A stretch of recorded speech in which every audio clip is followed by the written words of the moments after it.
Hi, this is Doug from Dynamic Computing, and I'm not really sure if this is an episode of the Chicken Head Chronicles or 10-Minute Amiga Retrocast, so Chicken Head Amiga Retrocast it is. That sounds good. Now, the Commodore 64 has been out of production for decades now, but that has not stopped enterprising programmers from creating new games, new utilities for our favorite little 8-bit platform over the years. Just in this past year, I can think of 8 to 10 brand new games that have come out for the Commodore 64. One of these rising stars in creating these new retro games and distributing them is Jeremy Marcin from Double-Sided Games in Canada. That's right. In addition to beer and curling, Canada also exports 8-bit games. Double-Sided Games has already given us fantastic games like Le Abbé de Mort that they published. They didn't create, they published. And Realms of Quest 5 and the game Fire for the VIC-20. And several new C64 and Amiga games are going to be coming out soon. Be sure to take a look at my reviews for some of the previous double-sided games that came out. On September 30th, a brand new game is hitting the virtual store shelves of double-sided games. This game is Vegetables Deluxe, written by Michael Richmond. And today, not only will I be reviewing the Commodore 64 version of the game, but also the Amiga version, which it was announced just last week that Michael and Jeremy are going to be distributing the ADF file for the Amiga version along with your paid copy of the C64 version, whether it's cartridge, floppy, or digital. Now, Amiga Bill just did a great live presentation of Vegetables Deluxe on the Commodore 64 and the Amiga last week on his Twitch channel, so I'll be sure to link to that in the description so you can go look at that video too.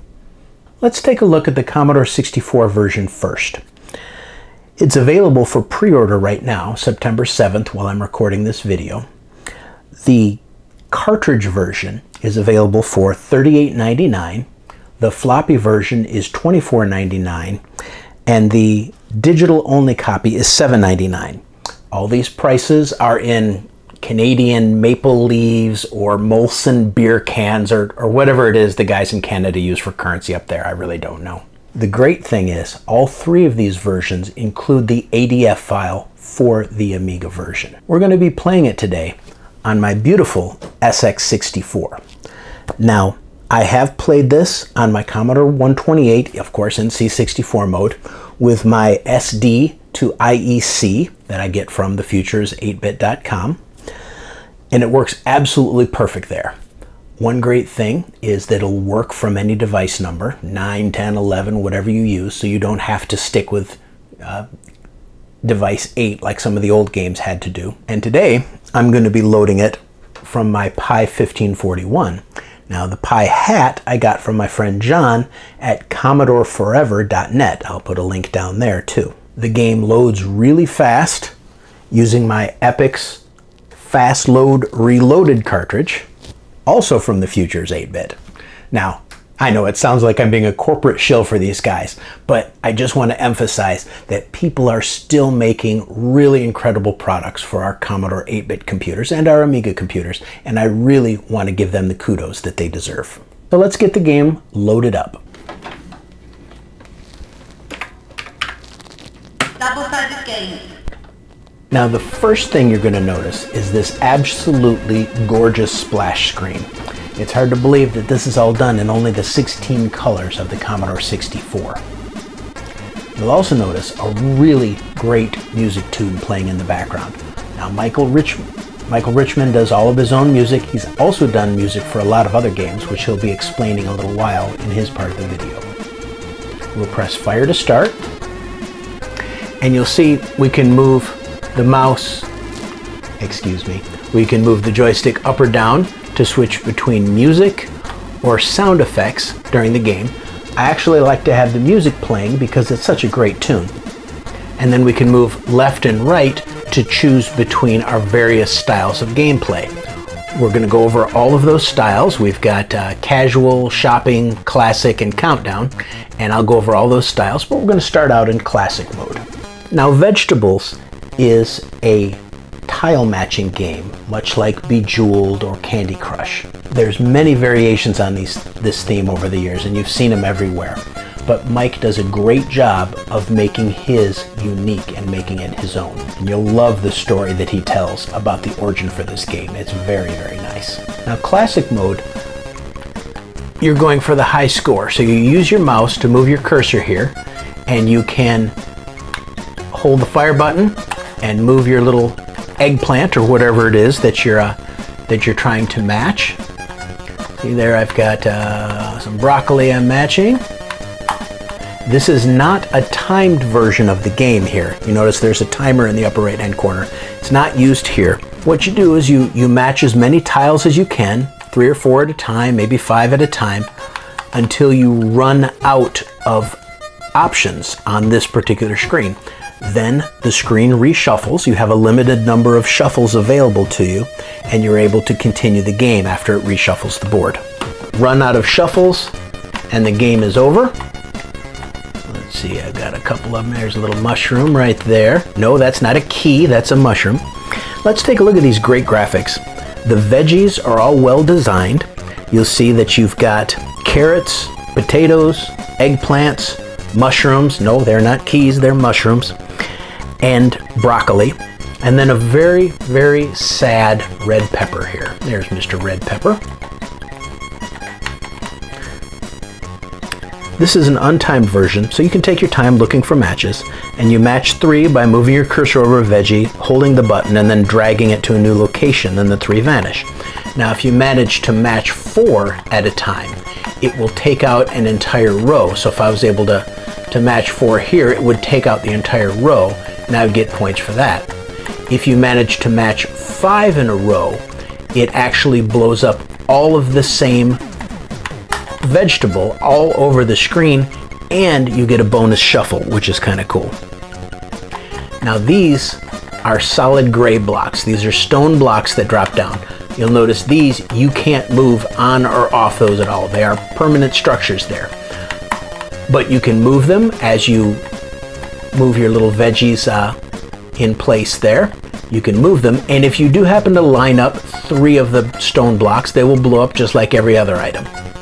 Now, you'll notice up here in the corner, this little eggplant every now and again will flash to us, and this is telling us there's a move there. It's the built-in hint system. So now we've used our little hint, and we can do that. Any place in here, you can pause the game by hitting P, and quit back to the main menu by hitting Q and change to a different mode. Now, casual mode is the same thing, except there is no time limit and you have unlimited shuffles. You can just play until the end of time, no problem at all. Now, hands down, my favorite mode is shopping mode. Shopping mode, if you look over here on the left-hand side of the screen, you have a number associated with each of the vegetables. You need to basically buy that number of vegetables. So now I've bought those 3 eggplants. I bought 3 sad little red peppers. I bought 3 little broccolis. And now, even though I've already done the eggplants, I can still do more. I'll still get points for them. But the round ends and you move forward when you get all of the vegetables that you're asked to buy. Let's just go ahead and do this.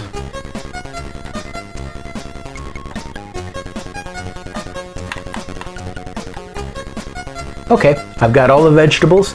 Now I need to get 6 each of the vegetables. And every round that you complete, that number goes up and up and up to the point where after maybe level 8, level 9, level 10, you're looking for 24 of each, you're looking for 30 of each, and it gets very, very challenging to get all those vegetables and without having to use all your shuffles and then therefore ending the game. Now you'll find after a while that you really need to get match 4 and even match 5 to get very far in shopping mode, to get as many of the veggies as you can. So for example, I don't have any match 4s here, but if I were able to do a match 4 and blow up an entire row, I get credit for all of those vegetables in that row, not just the 4 that I blow up. Same thing when you hit 5, you'll get credit for all of the vegetables, not just the ones you blow up at that point in time. Now this fourth mode, this is countdown mode or timed mode. And Mike created this mode because he hates all of us. That's why he did it. It is so stressful. You have like 5 seconds to make a match. And a little timer goes down that you'll see in a second. And if you don't get the match in that time, boom, you lose basically one of your shuffles, one of your lives. So you have to keep matching in order to set the timer back to its 5-second mark. Take a look. So there goes the timer. I made a match, so it goes down. Made a match, so it goes down, thank goodness. Now look what happens when you get low. Ah! Little alarm goes off here. This gets stressful very, very fast. Yeah. So what I like to do, if I find a good match, uh-oh, I'm about to die. No. If I find a match and I know it's a good one, I'll then look for a second match. Like there's a second match. Now I'll look for a third match. So I'm always looking one step ahead of where I'm at here, so I can hopefully, well, there I go again. See what I mean? A little frustrating. But once you get into the rhythm of it and start looking 1 or 2 moves ahead, you can get pretty far in timed mode, in countdown mode, and it's actually pretty cool. This, my friends, is an addicting game. You can sit down at your Commodore 64, throw this into shopping mode or in traditional mode, classic mode, and just have a ball. And next thing you know, you've spent an hour or 2 trying to beat your high score or trying to get just maybe one more level further in shopping mode. Or you can be masochistic and you can play in the timed mode and, throw your favorite joystick against the wall and rip it out of your Commodore 64 as you're playing timed mode. But this is a great game. Now, let's take a look at the bonus Amiga game that comes with it. I have not recorded in front of my Amiga 4000 in a really long time. I've been doing so much on my Amiga 500 and my new Amiga 2000. It's been forever since I've even used this for a 10-minute Amiga retrocast. How funny. I'm playing this on my Amiga 4000. It is currently a 68040 running at 40 megahertz. There's a story behind that because it used to be an 060. Check it out on Twitter, you'll find the story. Now, I've also played this on my Amiga 500 with my ACA 500 Plus. Works absolutely perfect. Put the ADF file in my new GoTech, boots like a champ.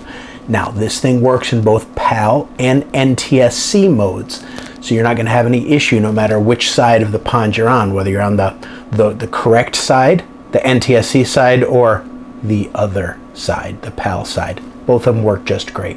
Now, I've been doing this by using the image mount program from Best Workbench that I talked about a few weeks ago to load the ADF file onto my Amiga 4000. But I think just copying the file right over to your hard drive, it would boot off the hard drive just fine too. Let's take a look. So we'll go to image mount, mount the file. I've got it under games, ADF, vegetables, and there's our nice little vegetables disk.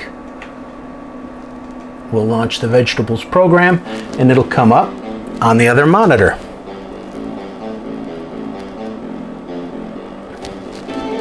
In theory.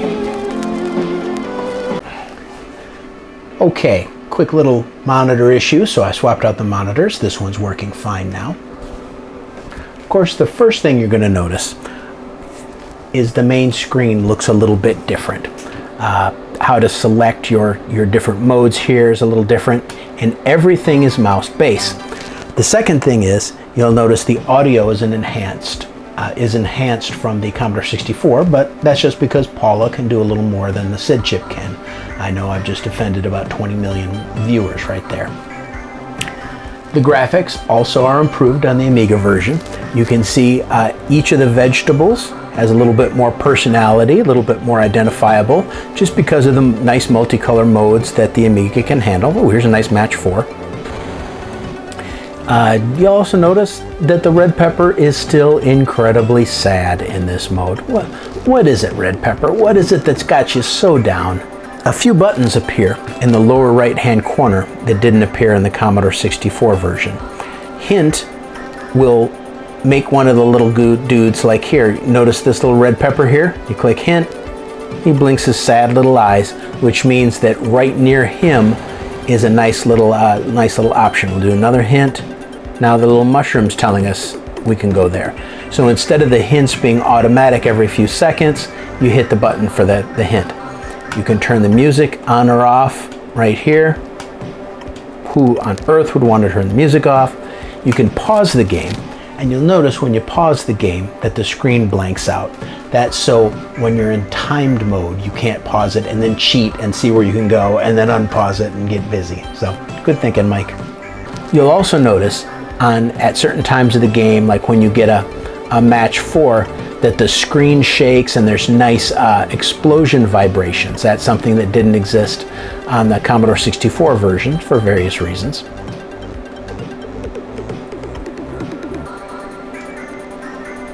Here's a nice match 4. You'll see the screen shake, a nice little explosion go on. Now, all of the features and all of the modes work the same in both the Commodore 64 and the Amiga version. The Amiga version just has a few little graphical and audio enhancements, and some people like the mouse movement a little bit better. Now that you've seen the game and the playstyle for both versions, let's hear from the author himself, Michael Richmond. Take it away, Mike.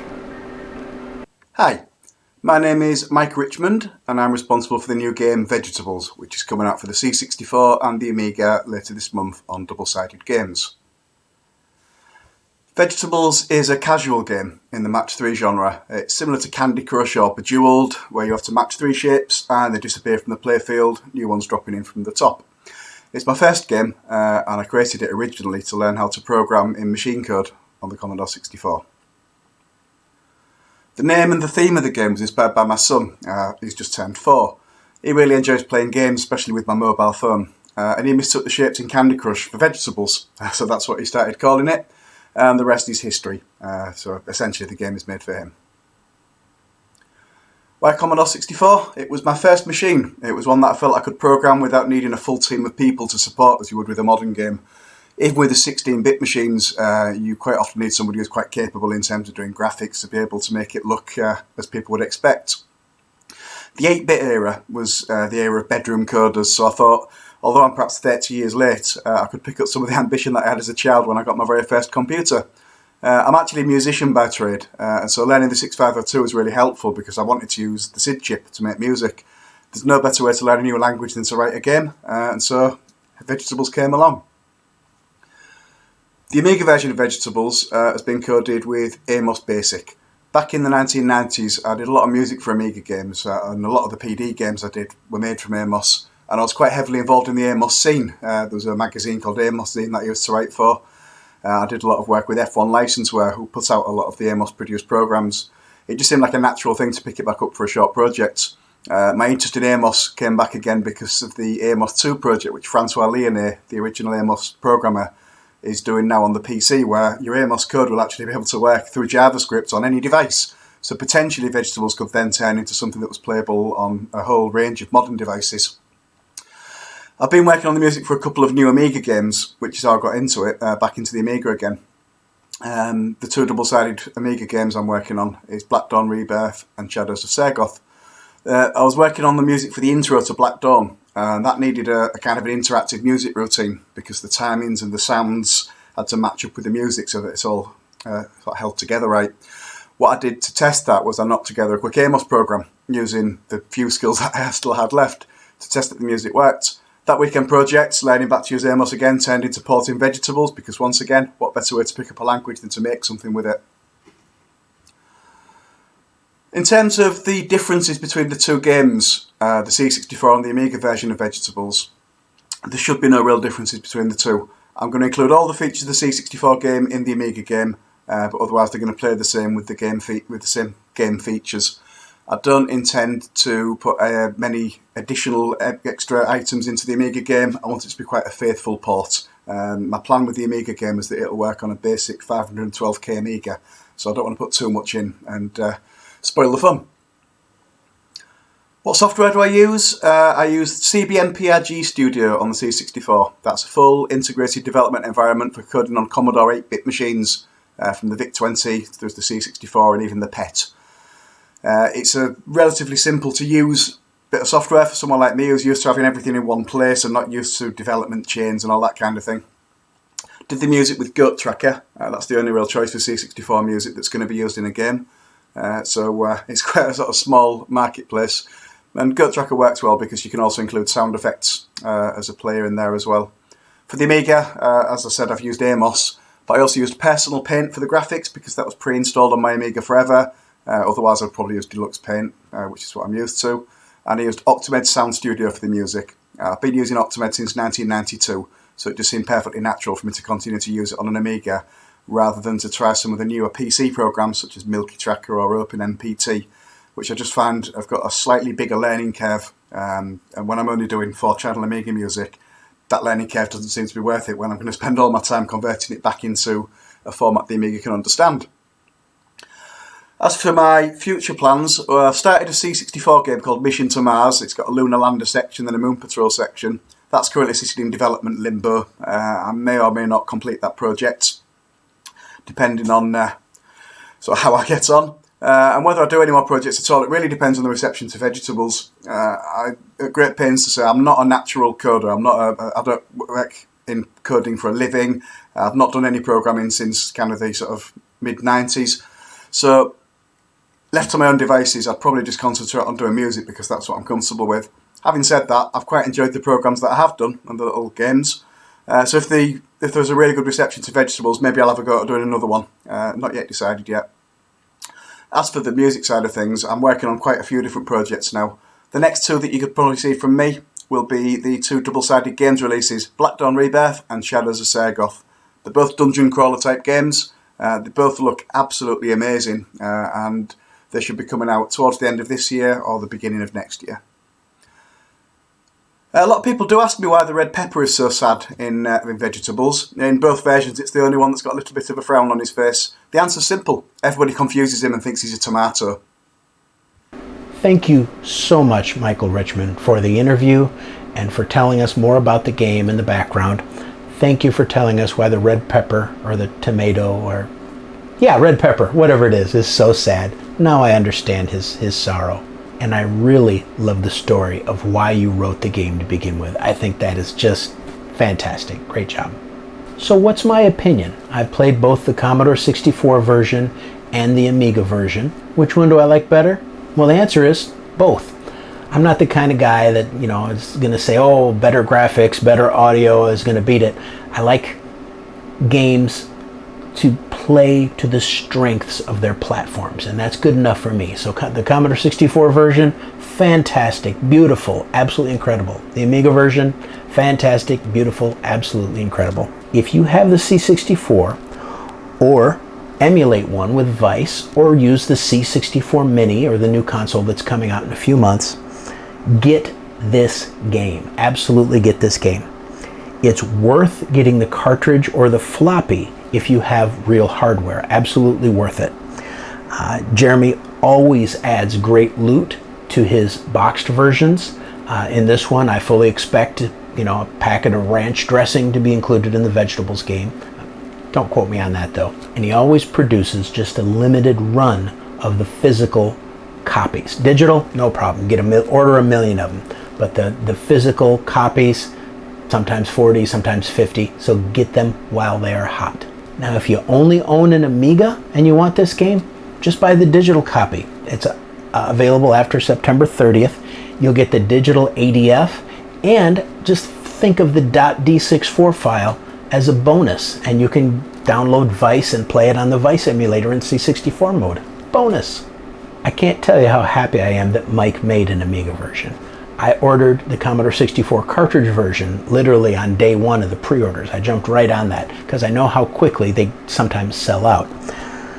I did an extra backflip last week when I found out that Mike was going to be bundling the Amiga version with it. I think that is just the coolest thing in the world. How would I score these games? Well, I'd give them 5 Commodore chicken heads or Amiga check marks, or whichever one we're doing for this hybrid episode, who knows.